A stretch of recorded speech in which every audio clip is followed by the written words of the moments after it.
Welcome to TC Daily, the technology show brought to you by TechCentral. If you haven't subscribed already, please do so at youtube.com/TechCentral or subscribe to TechCentral's daily newsletter at techcentral.co.za/newsletter. Now, we've got a fascinating conversation coming up next. That's with Rob Walker. Now, he's the owner and director of the Sasol Solar Challenge. If you haven't heard of the Sasol Solar Challenge, it's an event that takes place every second year and that, and I'll quote here, strives to be the ultimate test of technology and innovation. Local and international teams conceptualize, design, and build solar-powered vehicles to drive across South Africa in an 8-day event while competing against each other, showing off their design, manufacturing, and strategy skills. The ultimate winner is the team that manages to clock the most kilometers traveled in their solar car. Now, we're going to show some footage of the 2022 event, which concluded just a week or two back. And Rob, welcome to the show. It's good to chat to you. How did the 2022 Solar Challenge pan out? Well, Duncan, thank you very much for having me here on TechCentral. It's great to be joined with you. I think, in a word, it exceeded our expectations on every asset and every facet. It was a fantastic event, and I think it's reestablished the groundwork as we build towards now the next edition in 2024. Fantastic. Now, we actually had a gentleman by the name of Winstone Jordaan in the studio just a couple of weeks ago. And Winstone is obviously the CEO of GridCars, the EV charging platform network. And I was amazed doing my research for this interview, Rob, to find out, and Winstone didn't even mention this in our interview with him, that he was the founder of the Sasol Solar Challenge. Tell us a bit about the challenge, its background. I believe it got started in 2008. It was modeled on an Australian event, but just maybe give us a bit of the background to the event and how it was conceptualized. So, Mr. Jordaan founded the event in 2008. We had the first running. I think, if I'm correct, he was actually conceptualizing it from as far back as 2004. And he went out to the Australian event, which is the Bridgestone World Solar Challenge, and learned from them and saw what they were doing. And then he came back and ran two events, 2004 and 2004 and 2006. Looking at various formats, and then by 2008 he settled on the format where this event would become a distance first event, making it quite different to all the other solar events out in the world, meaning that our winner is determined by the team that racks the most number of kilometers up over the event, and not a time-based event. And this makes it very, very unique in that the teams all have a set distance minimum that they need to cover. But his real innovation, and it's something that we have to take our hats off to him, is that creating these loop stops where the teams get the opportunity to rack up more kilometers. And once that innovation came through, the event has grown from strength to strength through 2008, and when Sasol joined. And in 2018, he approached us to run the event for him. We ran the 2018 edition, and then shortly thereafter, him and I came to the agreement that we would take over the event and run it going forward. I think he had done phenomenal work, and having done almost 12 or 14 years, if you look from 2004 to 2018, he had decided he had found the right people to kind of hand the reins over to, and let us take it and grow it in the next iteration. So, Winstone was the founder of the event. He set us in a great foundation, and since 2018 we've been running forward with the vision and growing the event in leaps and bounds. Fantastic. So tell me a bit about the cars that are involved here. These are heavily modified vehicles. Are they actually manufactured from scratch? What's involved? Yeah. So the vehicles are built from scratch, and they really have to be looked at as conceptualized test vehicles for technologies of the future. And what we do is we put together a set of technical regulations, which is worked very closely alongside the Bridgestone World Solar Challenge regulations. So the teams will build these vehicles for both events. And what we then do is they have to build the vehicles according to those regulations. And the regulations govern things such as the size of the solar arrays, as well as what type of materials can be used in construction, down to battery capacities, battery weights, minimum requirements when it comes to stability and handling. Now, all those aspects are very similar for the people understanding maybe Formula One, to say, there's a set of technical regulations, and you have to build your car within those regulations. Where we very much differ from traditional motorsport is that we deliberately leave enough gray areas that the teams can come up with their own ideas and concepts of how to solve the ultimate problem, which is driving across South Africa on a car that's powered by the sun. And that's why you end up seeing various designs and various strategies being employed, because the regulations allow the teams to be that creative element. So for us, the vehicle is the focus of the event. Not saying that the driver isn't important, but the driver is just there to essentially point and shoot the vehicle down the road. So what the teams will do is they will unpack the technical regulations when we release the next set, and they will decide on a core strategy that will guide their building of the car. So if the team has a core strategy of X, then that will then guide their whole vehicle build. And what we then do is ensure that those vehicles are within the regulations, but as I mentioned earlier, very deliberately done so that the teams have the opportunity to innovate, because that's what we're here to encourage. We're here to encourage innovation. So there are gray areas, and some of the teams do exploit those gray areas to come up with exciting innovations that we then see on the vehicles on the road. Can you give us some examples of some of those innovations that the teams have come up with, especially in this year's event? So this year's event, we saw some really exciting innovations when it came to aerodynamics. The Belgian team deployed their secret weapon, which was essentially a wind capturing fin that they could extend or lower out the back of their car. And what this did was actually contribute performance, harnessing the power of any crosswinds that they would experience driving across South Africa. So it would create basically a push forward, but the innovation was such that they could retract the wing when there wasn't any crosswinds, because obviously having it up would increase wind resistance when you didn't get the benefit of the crosswind. So they had worked out this massive mathematical equation showing that the relative gain, and during some of the days when we had crosswinds, it was very apparent to see that their fin, as they called it, was having a big impact. Some of the other innovations that we saw were designs of some of the battery packs. Unfortunately, we can't be too open with that, because that's a lot of IP that goes into those vehicles. But some amazing battery designs coming out, as well as the opportunity for the teams to check those electrical systems without using external power grids. So the teams have the ability to assess their arrays without having to use external power, which we don't allow. And furthermore, from the Northwest University, they came with a car where their founding kind of key aspect was aerodynamics. So they actually had their array which would tilt as they drive. So automatically it would tilt to the left and the right, depending on which angle the sun was coming from, to maximize their radiation exposure during first thing in the morning and last thing in the afternoon as driving on the open road. And that worked even in crosswinds. It was amazing to see that vehicle and the lady actually rotating that sail throughout the day. And fundamentally a very different design to the other cars that we saw, but a really exciting innovation from a South African team, which I think kind of it captured the imaginations of people. So a lot of aerodynamic innovations this year that we saw.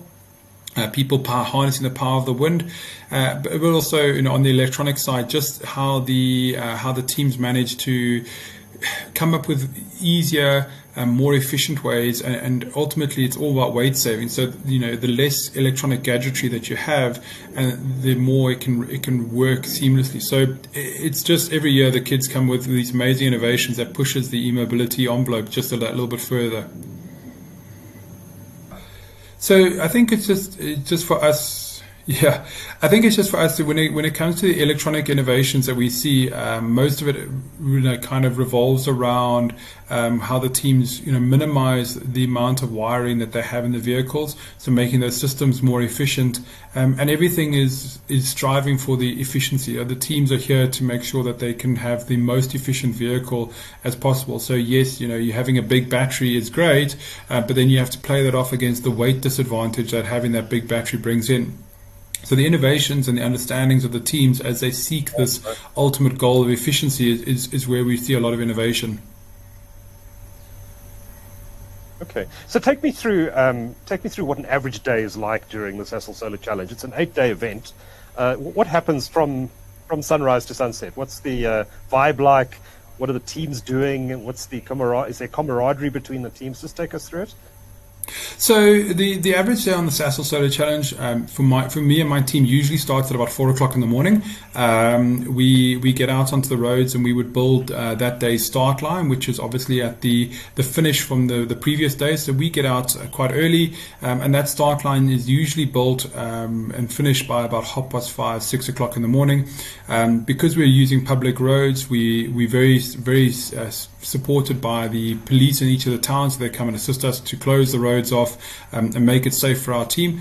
And then from about 6 o'clock, we start to see teams coming out to the start line. We have various meetings first thing in the morning with the team managers, our observers, obviously our safety officers, just kind of making sure that everyone's on the same page. And usually what we notice in the background is teams have scouted out the best locations to have their cars placed as the sun starts to come above the horizon. So they'll know exactly at what time the sun's going to peak its head above the horizon, and their pre-teams would have scouted a location for them to have the best exposure to that early morning sun. Teams sometimes get really creative. We've seen people lifting cars on the top of hills. They're really they're looking for every minute of radiation for them is key. And that dance happens until about 7:15.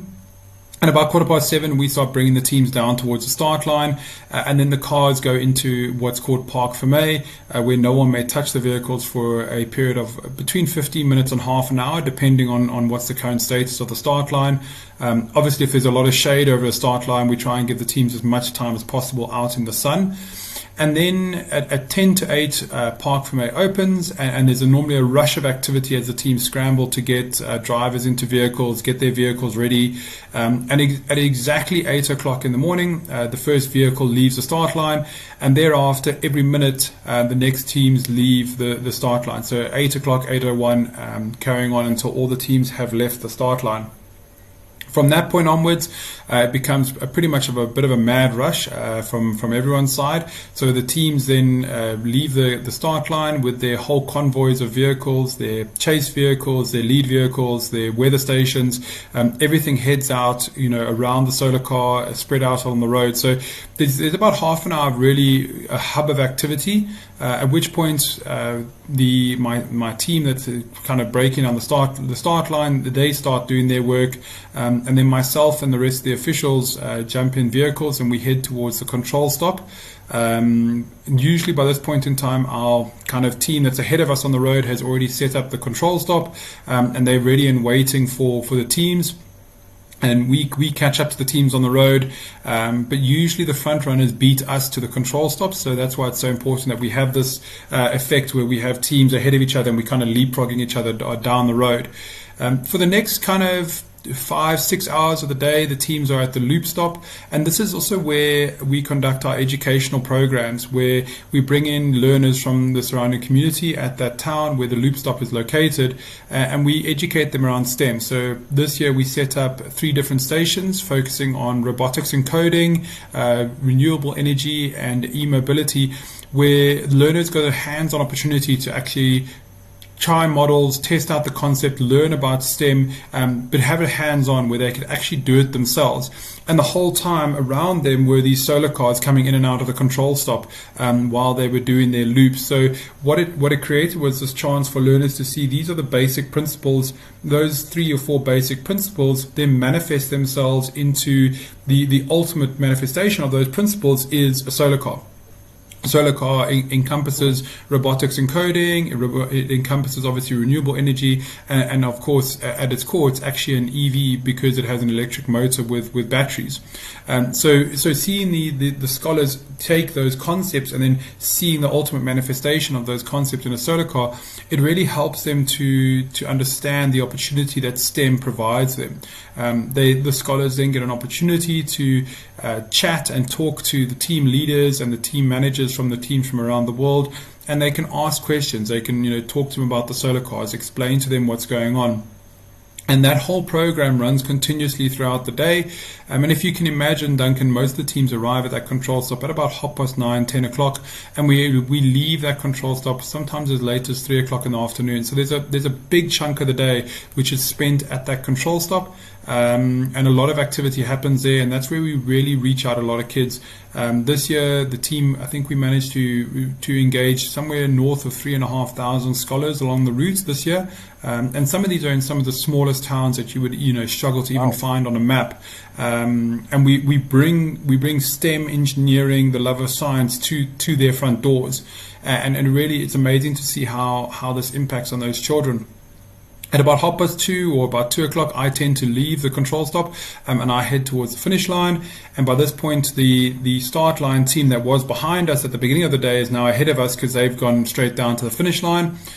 We set up the finish line, and what happens at the finish line is the finish line immediately, once the cars cross the finish line, they go into, again, another state of park for May. And that means that once they cross that finish line, the teams have only a few minutes to get the driver out the vehicle, disconnect the battery, and then those vehicles have to be left and they may not be touched at all. And in that period, there's about 30 minutes where myself and the clerk of the course, the event secretary, we go through all the results of the day. So we have volunteers, which are called observers, and they basically observe how many laps or loops the teams have done, if they did any, did anything that was against the rules. And we've got about half an hour to lodge those results. And then at the end of that half an hour, we say to the teams that Park for May is open so they can remove their vehicles. And at 6 o'clock every night, we publish that day's results. And the reason we give ourselves a little bit of time is that if there's any protests or anything that the teams need to lodge from the day, or queries that we have with the teams, we have that time to then sort that out. Because once those results are published, they're then finalized and sent out, and we then publish both a daily result and then an overall result, which shows the overall standings. From that point onwards, the teams are, they have the cars at their leisure. Most of the big teams will have a separate kind of night shift that will then work on the car throughout the night, changing tires, checking components, cleaning the car. Some of the cars, they get a lot of dust, and the teams, if you want those components to really work smoothly, they've got to be clean. So they clean the cars, they get them ready for the next morning. And the team the team component that was working on the vehicle during the day, they then sleep at night. Obviously, they have dinner, so they run quite late at night, and then they get ready for the next morning, and we repeat that whole dance, for 8 days as we head down towards Cape Town. Amazing! It sounds like these teams get extremely competitive with one another. Does any of the innovation Does any of the innovation here end up being used commercially, and if so, how so? So this is one of the aspects that the international universities have really understood, and I think our local South African universities are getting to grips with, is that the technology and the IP developed by these teams, especially those who are doing so under the auspices of a university, gets rapidly commercialized as we move towards a world of EVs. So what we're seeing is that technology in the solar cars gets commercialized through the university's TTOs, or their technology transfer offices, and that opportunity, could earn the universities huge amounts of revenue in the future as they're looking at battery technologies. And if the innovations that the teams are coming up with moves into the EV sector, the opportunities there are phenomenal. What we know from the past is numerous innovations have been brought to market through solar cars, and not just our event, but events around the world. Things like lithium-ion batteries were first trialed and tested in solar cars in the early 2000s in Australia, as well as in-wheel hub motors. So those are just some of the technology that we know you can directly trace that lineage back to solar car events. And you can imagine if your university has that IP and is now able to go to industry and basically sell that IP to industry, the potential revenue generation for the universities is phenomenal. So we're seeing as industry picks up the movement towards e-mobility, so the transfer of this technology is becoming more and more rapid. With Formula One, they often talk about the timeline of technology transfer being anything from 10 to 15 years. So what you see in Formula One takes a long time to filter down into your normal commercial vehicles. With solar vehicles, that timeline could be as short as 5 to 10 years.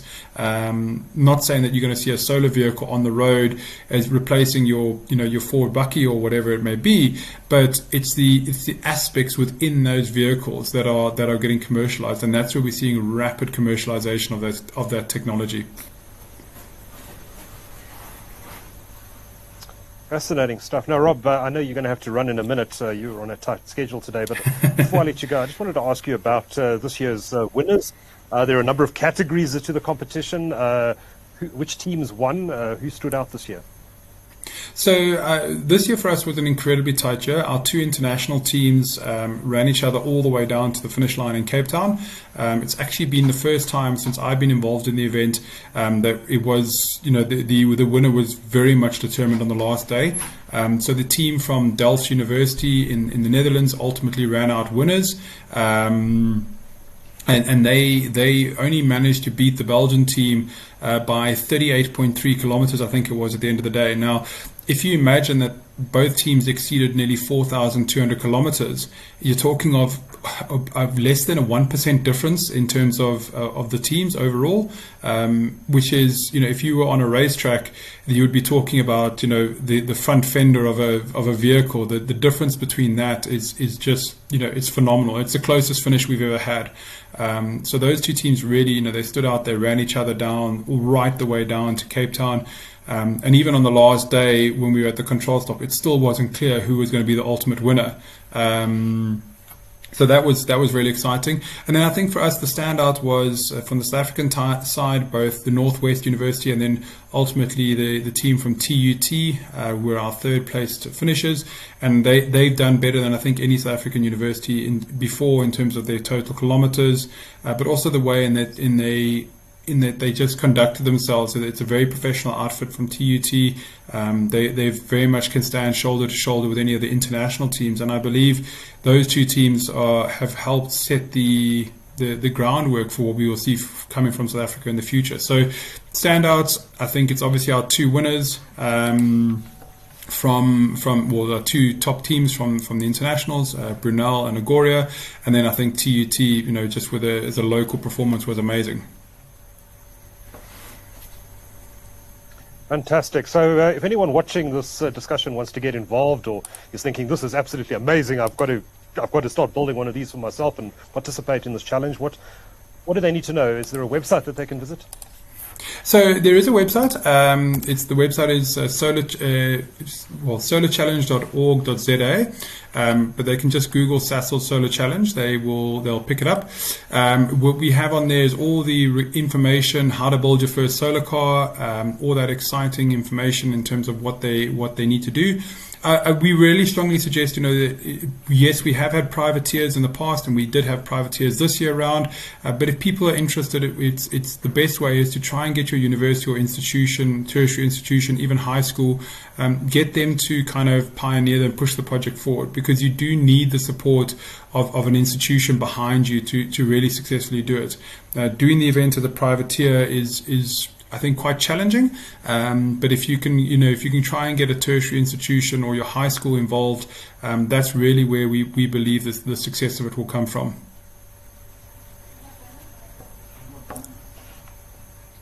Rob Walker is owner and director of the Sasol Solar Challenge. Rob, thanks so much for talking about this amazing initiative with us today.